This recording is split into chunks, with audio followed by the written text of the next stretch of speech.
that special relationship between a therapist and his patient. One of the fundamentals of psychological therapy? Well, perhaps not anymore with the advent of psychological software for computers, a shrink on a disk. How good is this stuff? Is it just a toy or a serious tool? We'll get answers to these questions as we take a look at psychological software on this edition of the Computer Chronicles.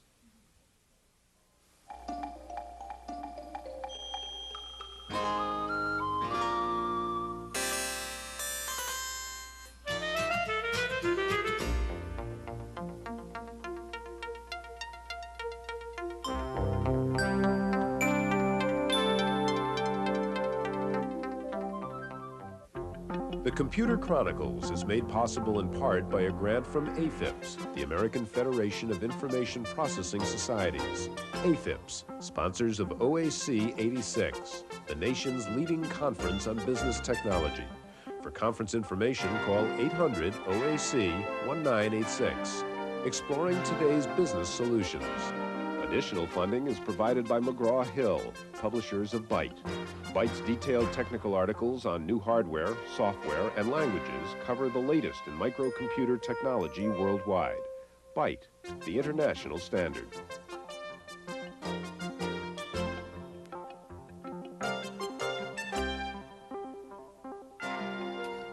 Welcome to the Computer Chronicles. I'm Stewart Cheifet, and this is Gary Kildall. And Gary, we're taking a look at a program here called Intracourse. And what it claims to be able to do is to help couples with sexual compatibility or incompatibility problems. And I've answered about 100 or so questions, giving it a profile of two fictional people. And it's giving me now a graphic readout on one of these people, the intimacy versus distance factor. Another one here is conventionality versus ingenuity, for example, individuality versus interpersonality. And in fact, it'll give me a compatibility percentage on 12 different characteristics of these two particular people. It's just one example of the whole host of psychological software which is out on the market right now. Question I have is, how does a dumb number-crunching computer do anything useful with regard to human behavior? Well, Stewart, number-crunching computers have been used for years to sum up the scores, say, of objective tests like personality inventories. When it comes to non-objective programs, well, programs like this, for example, can be a lot of fun, but there's a real question about how valuable the computer analysis really is. But it may give us a chance to use things like expert systems, rule-based systems to get those meaningful answers.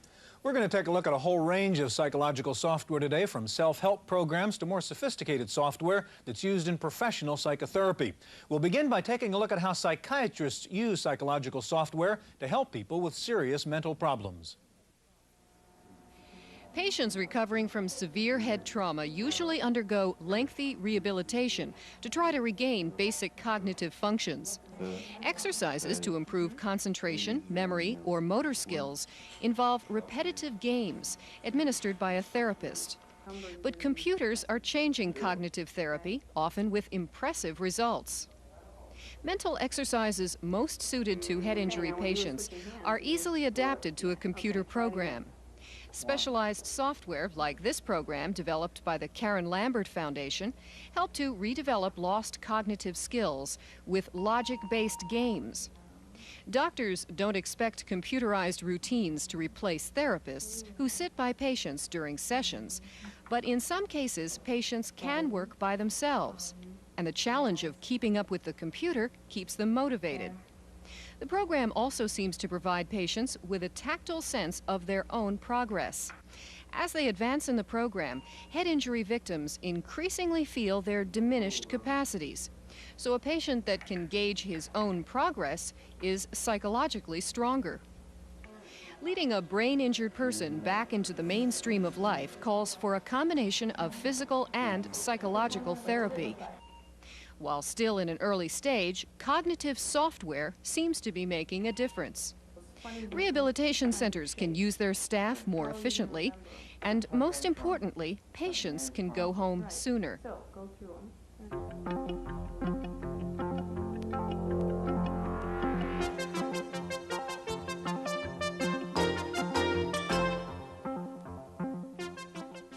Joining us now in the studio are Dr. Jim Johnson, a psychologist and the president of Human Edge Software, makers of Mind Prober and Mind Over Minors, among others. Also, we have with us Dr. James Gardner, also a psychologist who has developed some software which is used in treating serious mental health problems. Gary? Jim, we'll start out with a question, simple question. Is it really possible nowadays with a computer program to get meaningful results of a subjective analysis of someone's behavior? Sure. I think that at a surface level, the kind of thing that you and I might want on a day-to-day basis, you can do a lot with a computer. That's not to say that it can do the same thing as a professional or somebody who's going to take a more intense look, but you can do certainly much more in an interactive mode than you can, say, with a book, which is the common alternative. Mm-hmm. Okay. Jim, what's your Well, I'd be a little more cautious than Jim. We spend on the programs we develop a great deal of time assessing the reliability, validity, and accuracy of the data that's inputted right while it's inputted.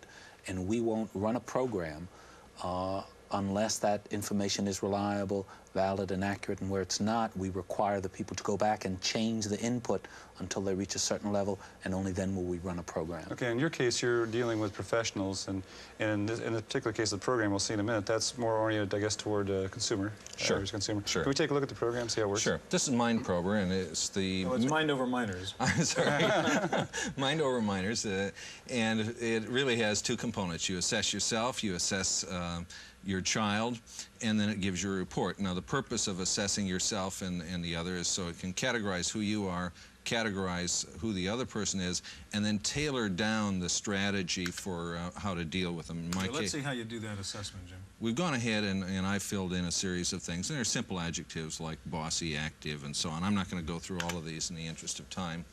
So assuming I've gone through those 50 items, now I'd go through and I'd want to assess the child that is of interest. In this case, I have put in my daughter, Jenny. Yeah. Let's stop just a second to see some of these traits, though, Jim. All right, so it's rating on agree or disagree on, like, anxious, she's not, bossy, she is, like most teenagers, active, clear thinking, not idealistic, and so on. Okay, and there's about 50 of these. About 50 in each case that are developed scientifically by norming various groups of people observing their children. So if we drop out here for a minute and go to what the output of the program is, again, coming back to the main menu, you can then ask for a report. The only person we have in here is Jenny, and the report comes out where it tells you there's a book that comes along with it, tells you there's some generic advice. It's a little bit of built-in advertisement there. Yes, of course. And we want this one to go to the screen.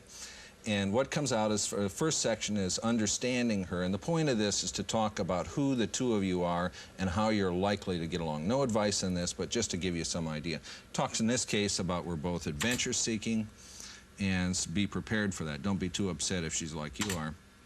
And this goes on for roughly a page and a half. Next thing, it gives a set of specific advice in areas that parents are interested in. In this case, it's improving communication. It says because she is energetic, repeat things over and over. Don't expect her to get it the first time. Tell her to stop and listen, reminder. Goes on like this through about what would be 3 or 4 written pages to give you advice from a series of things. If you want to increase her performance now, it'll give you a brief piece of information. It says, keep her activities short-term. Don't give her something long-term. The whole point is what we've done is we've boiled down the expert literature, we've related them to who I am as a parent, who she is as a child, and we've only given that kind of advice that's relevant and doable by the two of you. Now, on the surface, people might say, well, this is a superficial program. It is, they're just asking a couple of questions and come up with a few paragraphs. So is this technology based in, say, a more professional system of some sort? Oh, sure. These programs, this particular program, we have about 5 to 10 man-years in. I'm unhappy to say because it took a lot longer than I think I thought would happen. There's a tremendous amount of research, and in order to build these programs, we have to go through all the extra books as well as the research area and abstract them and pull them down to the things. They're not. We market them as something to be useful to parents, but we use a kind of tongue-in-cheek attitude. But I'm a former professor and a former scientist, and we don't put out anything that we haven't done a good deal of research on. Jim, what is your opinion of this program? Is it valuable? Well, I think it's a very valuable tool for people who deal with non-serious problems. The kind of work we do is dealing with severe aggression and self-abuse and destructiveness, and for those kinds of programs, we need 2,000 bits of information, for example, whereas here they're using 50 bits of information. Now, the kind of program that you're working with, is it widely used by psychologists right now? Yeah, our program is used by people in mental health centers, people in group homes and schools and state hospitals for getting, it's the equivalent of going to a university and getting 24 disciplines to sit down for a week and tell you what's going on with that person. Well, they can do that now through our computer program, get that equivalent information. Okay, Jim, this is a kind of simple case, I suppose, of an expert system. You have a much more sophisticated kind of AI component in your BIP program. Tell us about that. Well, our program deals with, there are about 5,000 rules, and in the same way they're also extracted from the professional literature and concerned with medication and nutrition and physical health and a whole host of variables. But when we put that program into operation, there's an artificial intelligence module which, based upon experience, whether or not the person does better or improves, the artificial intelligence module will change the rules and rewrite the rules. So we have a program that actually changes over time and adapts itself to the environment in which you put it. Are there any dangers to this kind of stuff? I mean, is there a risk in somebody getting the wrong kind of advice, taking this stuff too seriously, do you think? Well, we spend, as I said, we spend about 1/3 of our time ensuring that the information that goes in there is accurate. Our programs won't run unless it's got reliable, valid, and accurate information. And the reason for that is just to minimize those kinds of risks. And how about your kind of stuff, Jim? You know, a lot of people, when they hear computer, they say there might be a danger. I have 4 kids, and I've had 4 copies of Dr. Spock. Dr. Spock started out with saying that you should demand feed a child, then he said you should schedule feed, and then you should breastfeed, you should bottle feed. Advice throughout the ages, all of us have gone to bookstores and have read because we need this kind of thing. Is there a danger? I don't know. We try and do the best we can. We think because we use an interactive mode and we go to the research and we try and tailor it down to the situation, we make it better than giving the kind of generic advice that you can give with the Gutenberg methodology, which is one general statement that applies to everybody. So I don't see a danger, I see an improvement. What do the professionals in your field feel about this?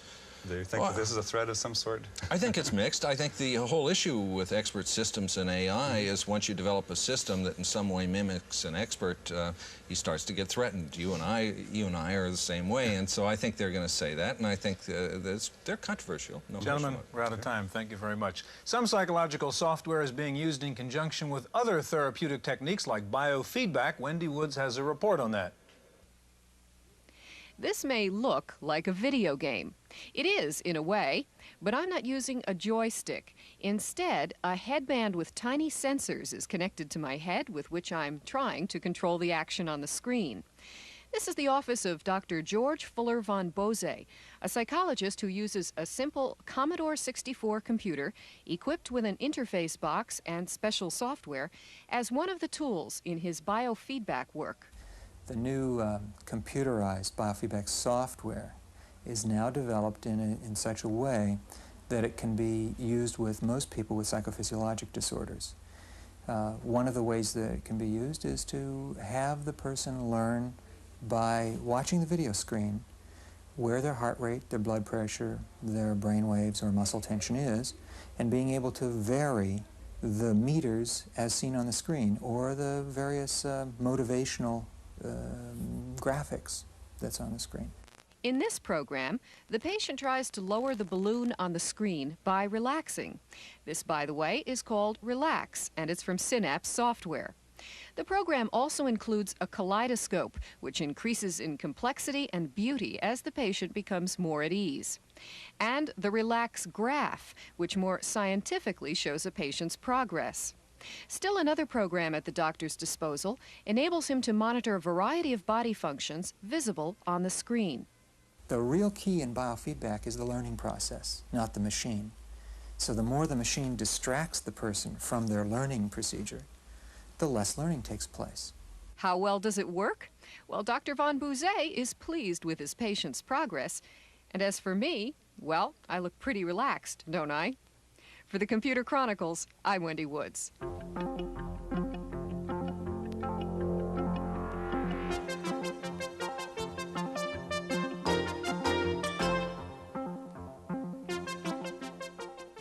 Joining us now in the studio are Dr. Roger Gould, a psychiatrist and the president of Interactive Health Systems, and also with us is Dr. Bernie Zilbergeld, a psychologist and author and a sometime critic of the use of computers in therapy. Gary?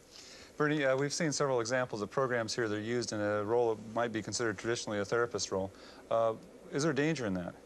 I think there's quite a few possible dangers. First of all, let's differentiate. The first demonstration we saw, the mind over minors, I think there's a lot of dangers. Basically, I feel that's a toy. There's really nothing scientific behind it at all. I have no idea why somebody would pay $50 for a program like that rather than going out and spending $3 or $4 for a paperback with the same information. I don't know what you do with stuff like that. I think if parents view that as a gimmick, a toy, something to play with, see what's going on in the world, fine. What I'm afraid is some people might take it real seriously because, after all, it's on the box from which truth emanates. I think that's dangerous. On the other hand, Dr. Gardner's, basically what he has is a database for diagnostics and treatment. I think that has some interesting possibilities. We don't know, we won't know until it's tested, but certainly he has a lot of variables in there, and more than any therapist or any group of therapists could keep in mind at any time. I'd like to see some research on how good it is. Roger, you have a system which is used in a slightly different setting in group therapy, and maybe you could set up for us the scenario in which you would use this particular system. Sure. Most people come to a therapist for short-term work because they have some problem. They might also have some symptoms, but the symptoms are secondary to a problem. And it's easy to identify what a problem is. A problem is that when you're in some state of dissatisfaction and you're not sure what the right thing to do is, so you don't act. Once you're sure what the right thing to do is and you act upon it, then you dissolve the problem. So we have a program that's organized so that you can take any problem and begin to ask the question, what might I do better or different? And is that the right thing for me to do? And when you answer, is the right thing for me to do, there's two levels. One is that the right choice. Do I really want to do that? Is that good for me to do?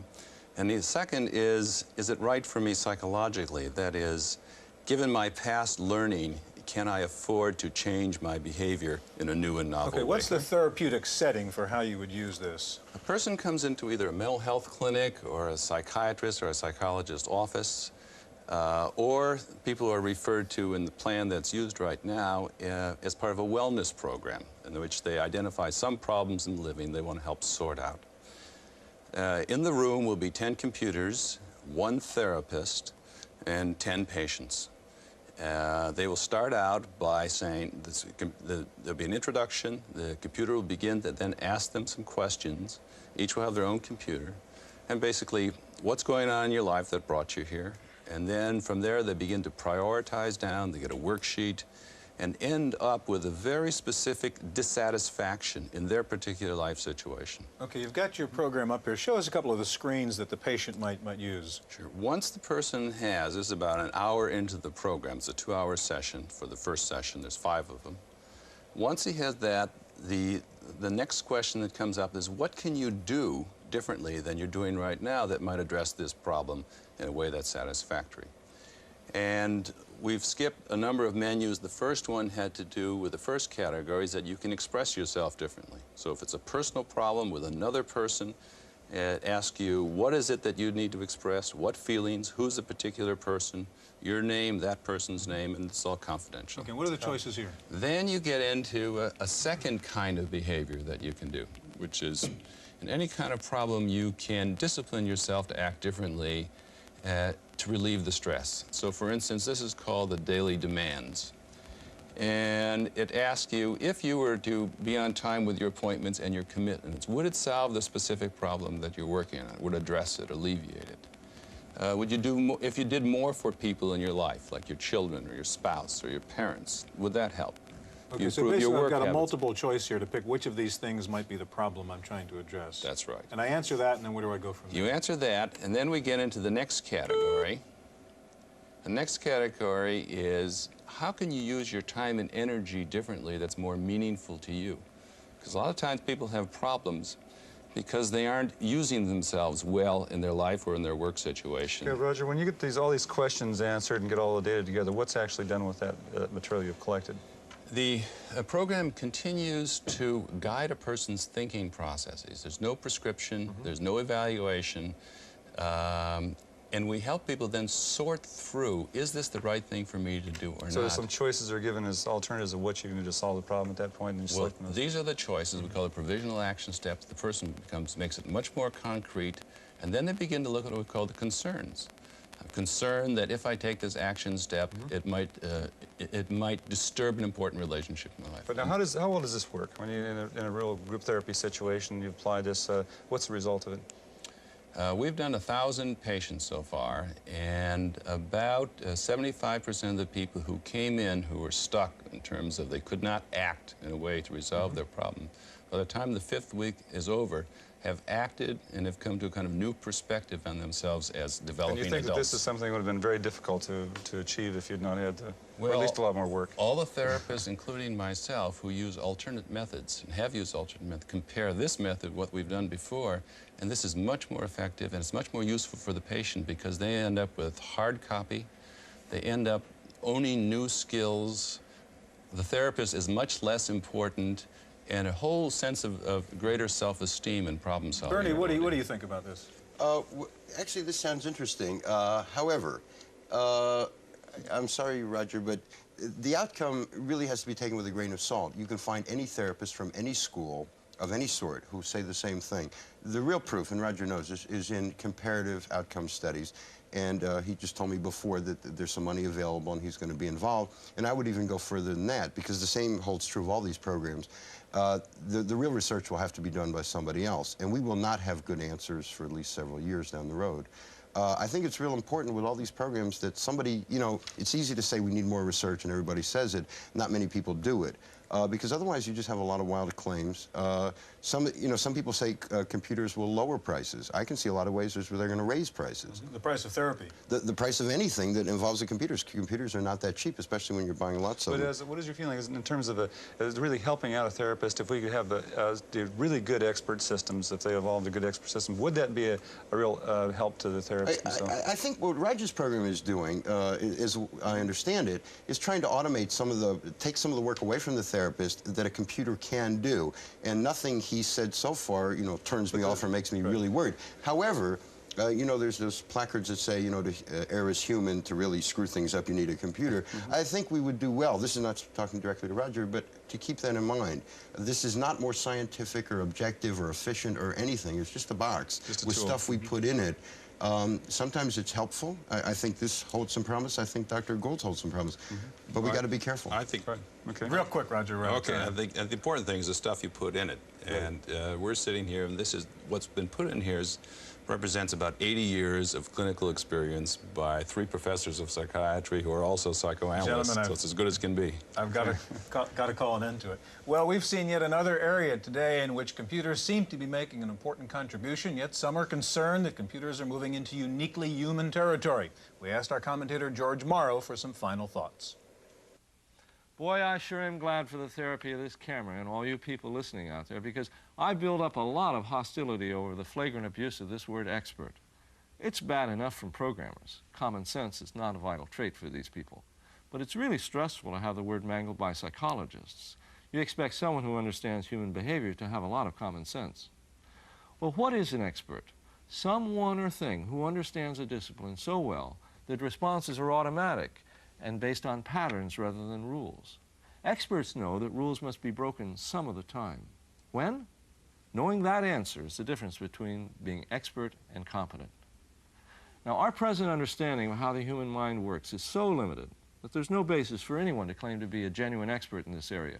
Therapy wouldn't be the hit-or-miss thing it is otherwise. The bottom line, then, is that computers should be able to do as good a job as humans in some areas of therapy. After all, successful therapy results in a patient discovering how to solve his own problems. That's how I see it. I'm George Morrow.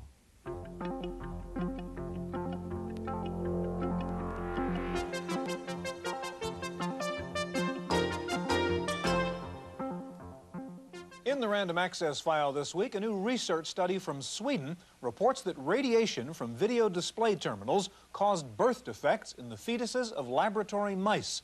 The research was conducted by the Swedish Occupational Safety Administration. One researcher cautioned that one cannot necessarily draw conclusions for humans based on experiments with mice, but he said we can no longer rule out the possibility that radiation from computer VDTs could harm fetuses. Commodore got a new lease on life this week, though it was a short-term lease. Commodore's bankers extended their current loan deadline one more month to give Commodore executives time to come up with a payback plan. Commodore owes the banks nearly $200 million. A Commodore spokesman said Amiga sales in the fourth quarter should give Commodore its second-best quarter in history. K-Pro has announced it's eliminating several of its models in an attempt to return to profitability. Discontinued are the K-Pro 1 and the K-Pro 10, which ran CP/M, and two versions of the 286i. The company said it's adding a new hard disk version of the K-Pro PC, which will come with a 20-megabyte drive and sell for $18.95.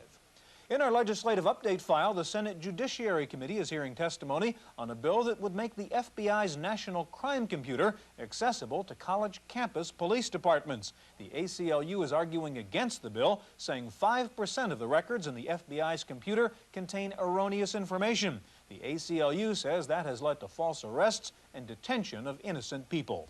Several computer experts this week warned that the major problem in computer security is not with outside hackers, but with corporate insiders. One industry executive said that despite the publicity given to hackers, only 5 to 10% of computer crime is committed by hackers. The rest of it is the result of careless internal security. The IRS says their upgraded computer system is working just fine so far. The latest report card shows the feds have processed 4 times as many refunds as they had by this time last year. Paul Schindler's up next with this week's software review. The people's car. Simple to use, dependable.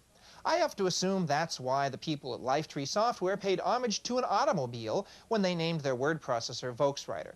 Now, I admit, we reviewed this one a few years ago, but version 3 is so improved I can't resist taking another look. There are a lot of new features in 3.0, and they don't cost you anything extra. The price stayed the same. The biggest change is an addition called the Style Sheet. You set one of these up, and it automatically applies to every document of a certain type. All letters, for example, or all memos. There's also a built-in spelling checker with a 170,000-word dictionary. You can use it to check a document while writing, or go back and check it in batch mode later. Best of all, even with all the new features, Volkswagen 3 is as fast or faster than previous versions. Basically, Volkswagen was good before because of how easy it was to get words into it. Now, with version 3, it's a lot easier to get words out of it, looking just the way you want. This word processor costs $300 from LifeTree Software in Monterey, California. For the Computer Chronicles, I'm Paul Schindler. The Soviets' TASS news agency has announced that its English language service will soon go online. You can access the Russian newswire via Reuters or the Canadian Press Service on CompuServe.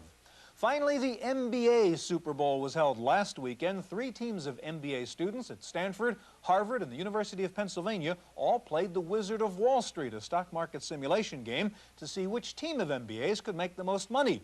No results yet, but the winning team will get a real cash prize of $1,000. That's it for this week's Chronicles. We'll see you next time.